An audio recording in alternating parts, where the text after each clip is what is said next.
இட்லி கடை பற்றி பேசணும்னு சார். ஆனால் இது வந்து ரொம்ப லேட் வந்தோடனே படம் ரிலீஸ் ஆகிடுச்சு. பட் அப்போ இருந்த சிக்கல்கள், அப்போ இருந்த அரசியல் சூழல் வேறு. ஓடிடியில் ரிலீஸ் ஆனதுக்கப்புறம் பொதுவாக நம்ம ஊரில் ஒன்று இருக்குல்ல சார், தேட்டரில் நல்லா இருந்துச்சுன்னா ஓடிடியில் வந்தால் திட்டுவாங்க, ஓடிடியில் வந்து தேட்டரில் கொஞ்சம் சுமாராக போச்சுன்னா ஓடிடியில் நல்லா இருக்குன்னுவாங்க.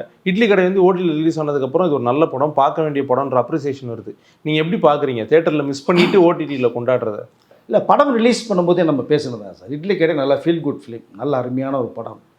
அந்த உணர்வுகள், அந்த வில்லேஜில் இருக்கிற மேட்டர்கள், இந்த வழிகள் கண்டிப்பாக இன்றைக்கி இருக்கிற யங்ஸ்டர்ஸுக்கு தெரியாது. அது தெரிஞ்சதுக்கான வழிமுறை நிறையா இருந்துச்சு. படம் மட்டும் வரும்போதே நிறைய பேர் பார்த்தாங்க, இந்த இதில் மாவாட்டி தான் இட்லி சாப்பிட்ட மாதிரிலாம் நிறைய பசங்க கேட்குறானுங்க. அப்படி அந்த உரல்கள் இருக்கிறதே நிறைய பேருக்கு தெரியல. பட் அதனால் வந்து அந்த கேரக்டர்ஸை பொறுத்தவரை ஒரு ஃபீல் குட் ஃபிலிமாக இருந்தது. அதுவும் லேட் ரிலீஸ். நீங்கள் முன்னாடி ஜூன் மாதமே ரிலீஸ் ஆக வேண்டிய படம், இந்த ப்ரொடியூசருக்கு நிறைய கொஞ்சம் சிக்கல் வந்ததுனால தள்ளி போடப்பட்டுச்சு. அது கரெக்டாக அக்டோபர் 1 ரிலீஸ் ஆகும்போது காந்தாராவை செகண்ட் ரிலீஸ் பண்ணி விட்டாங்க. ஸோ அந்த காந்தாரா மட்டும் ரிலீஸ் ஆகாமல் இருந்திருந்தால் வசூல் ரீதியாகவும் இன்னும் வந்து இட்லி கடை வேறு லெவலுக்கு போயிருக்கும். சில படங்கள் நீங்கள் தியேட்டர்லேயும் நல்ல ரெஸ்பான்ஸ் உள்ள படம் தான் இட்லி கடை. பார்த்த ரசிகர் எல்லாமே வந்து பிடிச்சிருக்குன்னு சொன்னாங்க.